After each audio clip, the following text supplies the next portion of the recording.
Alright, what's up guys, welcome back to a new video to East Coast Manga. So today we're doing a reading log for November. Now, there's not a ton of like different series. I have probably 4 or 5 series that I've read this month, but I have actually read a pretty decent amount of volume. It's been an absolutely amazing month of reading, and let's get into the series and we'll work from there. So the first series I'm going to show you guys is we have The Flowers of Evil. So this is volume 4 right here. There are 4 omnibuses for this series with these absolutely amazing spines, and I will say this is a very, very dark psychological. It's kind of hard to explain and describe. I have probably talked about this manga before, but it's a Shuzo Oshimi manga, one of my, if not my favorite mangaka. I really like dark and twisted stories, and Shuzo Oshimi is just, he's a master at doing that in my opinion. This is definitely a more mature manga, so just keep that in mind depending on what your age group is. But to describe this a little bit, for anyone who doesn't know, I'll just describe it quickly. A lot of people have already talked about this before, but basically you have this student who gets blackmailed because he does something he shouldn't have done, and the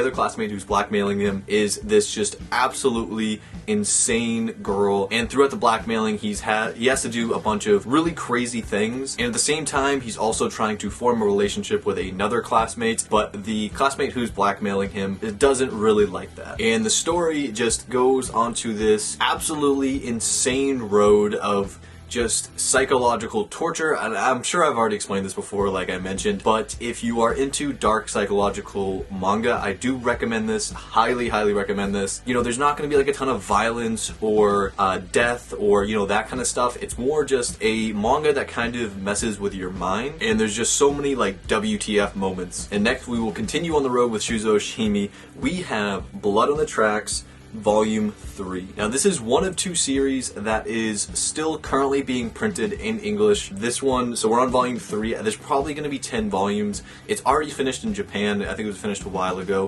So it's basically just being translated right now. His other series that's still being translated is Inside Mari, but I think that one is much closer to being finished. I think like Volume 9 or 8 or something is coming out pretty soon. And that is a series that I'm looking forward to getting into. But to move on to Blood on the Tracks, there's not going to be any spoilers throughout this video. So if you want to see my opinions on Blood on the Tracks Volume 1 and 2, I have actually 2 separate videos on that. You know, on a continuation of those videos, this manga still continues to be really good, although this specific volume was very strange. There's a very strange issue with our main character, and I'm like, he's just very broken mentally, and we also see a bunch of other characters start to just mentally break down. I am super excited to see where this goes. I almost want to wait off for the next 2 volumes and just kind of like read those back to back, so wait for them both to release, because I mean, just 1 volume at a time is almost torture when it comes to Oshimi. But I will say, this is continuing to be very good. I'm not going to say this dropped as much of a bomb as Volume 2 did, but not every volume can be amazing. The second to last series is a manga that I've actually put off talking about at all because I don't know the status of it. I think maybe Volume 3 is kind of hard to get, but I think it's on Amazon right now, so I'm going to grab that, and the rest is on Right Stuff, luckily. So to be honest, I didn't really want to talk about this until I had those other ones secured. I think there's 10 or 11 volumes, but this is a super interesting manga that I have gotten into just from one of my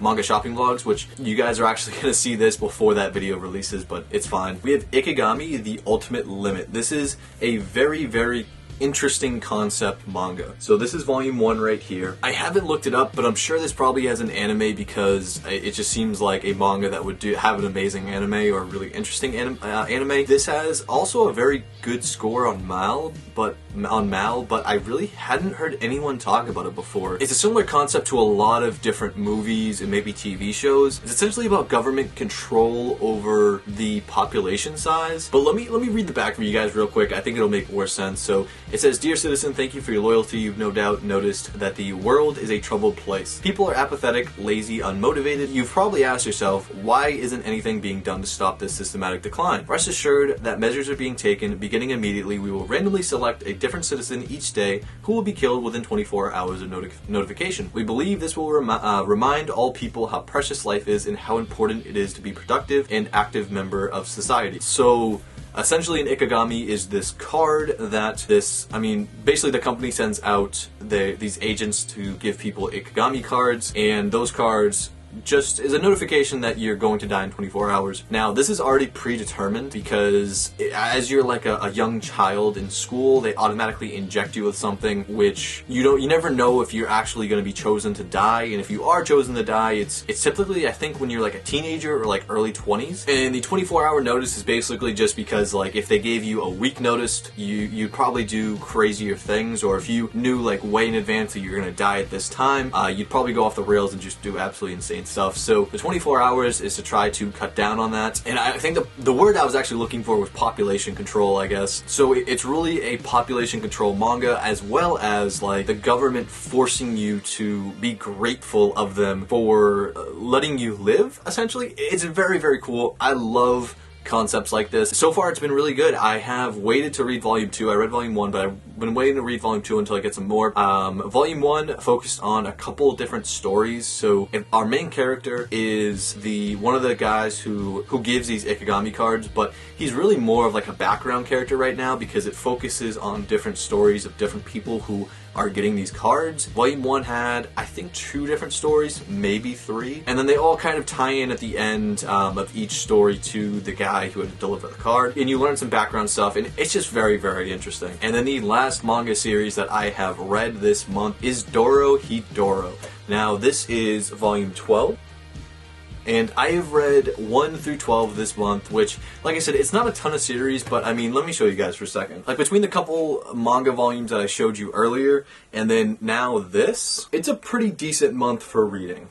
And I'm also recording this on the 20th, so there's actually, or 21st, so there's actually a lot more days that I could end up reading stuff. But to be honest, I'm just going to keep working on Dorohedoro right now. I also have a new Stephen King book that I bought that I want to check out, that I've started a little bit on. But I figured this video wouldn't change much between now and the actual end of the month because, you know, I'll probably just be on, like, I don't know, volume 18 of Dorohedoro by the time the end of the month hits. But Dorohedoro has been an amazing ride so far.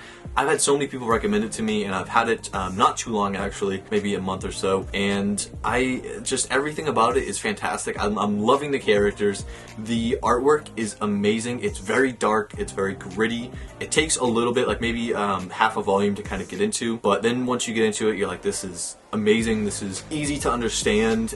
There's a bit of a learning curve at the beginning, just kind of like taking in all the information that's giving you. And I know there's already going to be questions in the chat down below. The anime I find is pretty good. The animation is a little wonky. I'm not in love with it, but I will say there has been a couple things that the anime has already missed. Like, there was a whole like Fight Club scene around volume, probably somewhere between volume 3 and volume 6, I think. The anime just skipped over it. I thought it was pretty cool in the manga, so unfortunately skips over that. 12. I haven't watched it for a little while. I was basically, when I had more free time, I was reading a volume and then watching an episode or two, whatever, you know, brings me to the next volume, and just going about it like that. I found that pretty interesting, actually. So I will say, if you want to go the anime route, I think it's pretty good. It covers things pretty well, and so far I haven't seen any like major variations that the anime has done, other than just missing some, you know, some stuff that's in the manga, which is to be expected. And that's gonna be it for my manga reading log. So of course, like always, leave it down in the comments what you guys have read this month, because I'm always interested. I'm always just, you know, super curious to see if there's new titles or what people think of different titles. And also make sure to leave like what you guys think of the stuff that you guys are reading, you know, whether you liked it or not. You know, it's never a shame to be, you know, not a huge fan of something you've read, and I'm always interested to see like negative opinions on stuff. But that's gonna be it for the video, and I will catch you guys later.